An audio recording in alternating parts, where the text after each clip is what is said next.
Hi folks, Russell Smith here and welcome back to my studio.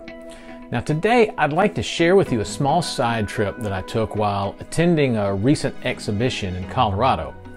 Now when I'm traveling out west, I usually try to add on an extra day or two to my trips so that I can make use of whatever resources or interesting sights an area has to offer. Now oftentimes that means taking a road trip to another location where I can see a piece of history firsthand and collect reference photos. Now this particular trip was a short one, but fortunately my flight out of Denver didn't leave until late in the afternoon, and since my brain was still on East Coast time, that meant that I could wake up really early, drive up into southern Wyoming, and still have plenty of time to get back to Denver in time for my flight. My destination was Medicine Bow, a small remote town on the high plains of Wyoming about an hour northwest of Laramie. What I wanted to see was one of the last remaining US Airmail beacon towers in the country. Now let me give you some backstory first. In the early 1920s, the US Postal Service established the first transcontinental airmail route stretching from Omaha, Nebraska to San Francisco, California. The route roughly followed the same path as the Pony Express route from 70 years prior and the Oregon Trail before that. Now this wasn't coincidental. This route provided the lowest, easiest route through the Rocky Mountains. But regardless of that, flying across Wyoming in those days was considered very difficult. There were no official maps, compasses were oftentimes inaccurate, and the terrain is largely featureless with only distant mountain peaks which the pilots would use as reference. And to make matters worse, the winds across the southern Wyoming prairie can be really strong at times. Now originally the pilots only flew during the day, but before long the airmail service extended its flights to both daytime and nighttime operations. Now to aid the pilots along the route, an airway was created which consisted of a series of beacon towers spaced approximately 25 to 50 miles apart, thus creating a path for which the pilots to follow across the vast emptiness of the West. Each beacon was placed atop a 50-foot tower and it rotated about every 10 seconds or so. The more isolated beacons didn't have a ready power source available, so at the base of those towers there would be a small shed with a generator and fuel tanks. The roof of each shed would be marked with a specific designation. The one in Medicine Bow was SLO-32, meaning it was site number 32 along the Salt Lake-Omaha Airway. Now both the towers and sheds were placed on top of a concrete foundation with a large concrete arrow at one end which pointed to the next beacon. The arrows were painted bright yellow and outlined in black so that they could easily be spotted from the air. And on clear nights, the beacons themselves could be seen up to 100 miles away. Now, SLO-32 was established in 1930 as an intermediate landing field 1 mile south of Medicine Bow. The site included a beacon tower, the concrete directional arrow, and the generator shed, all three of which are present on the site today. This was my destination for the morning.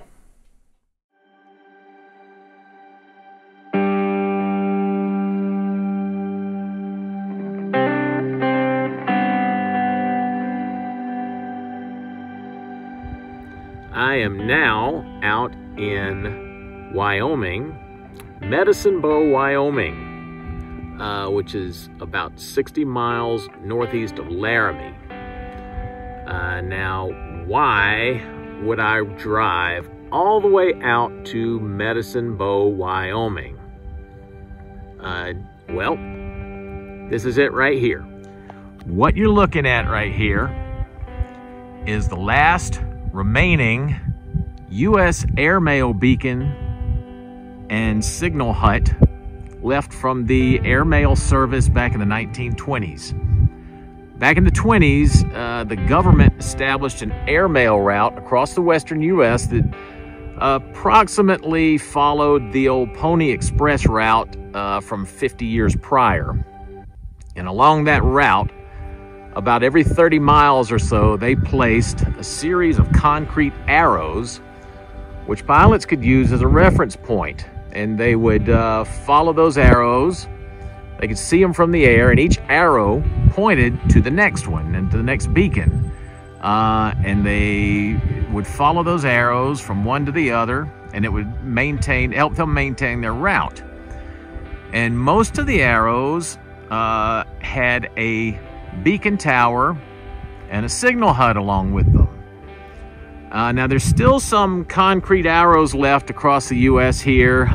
There's several out here in Wyoming. I actually visited one, probably about an hour and a half that way out to the east of Laramie a couple of years ago up on Pilot Hill. But wanted to see this one because of the structures you see here.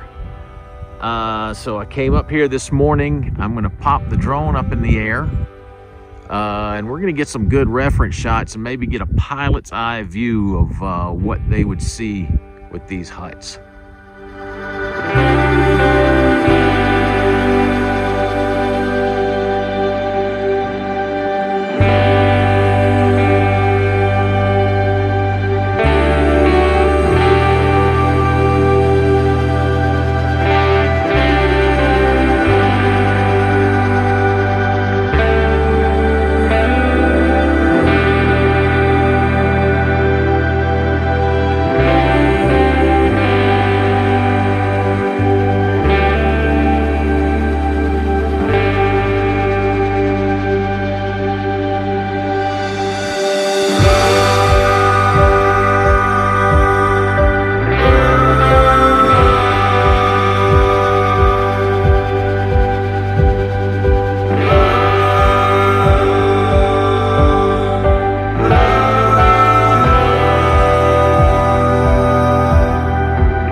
That is aviation history right there, a little known piece of aviation history.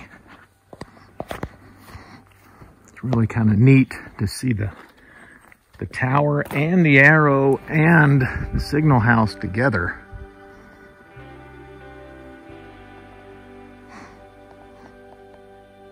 Probably the only time I'll ever get out here to see this because it's so remote.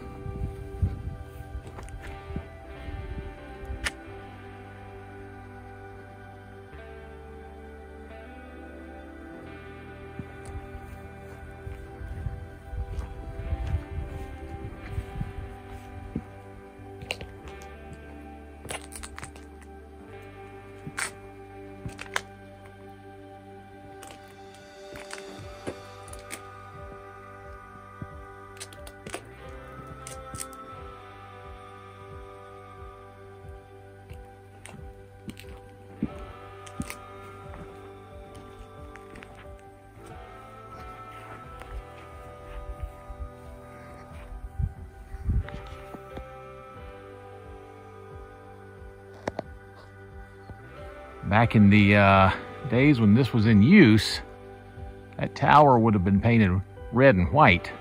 Most of the white is off now, but there's still a lot of red. And the shack would also be painted white with a white stripe down the side. You can see a little bit of the white stripe on the other side of the shack.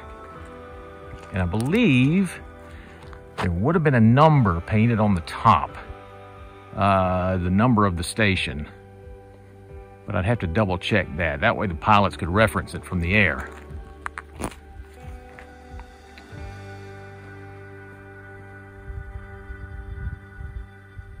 You can just smell the sage out here. Very fragrant. It's all over the place. A lot of antelope around here too. This place is just kind of out in the middle of nowhere. Or at least for an Easterner it is. The town of Medicine Bow is back that way about a mile or so, but it's a very small town.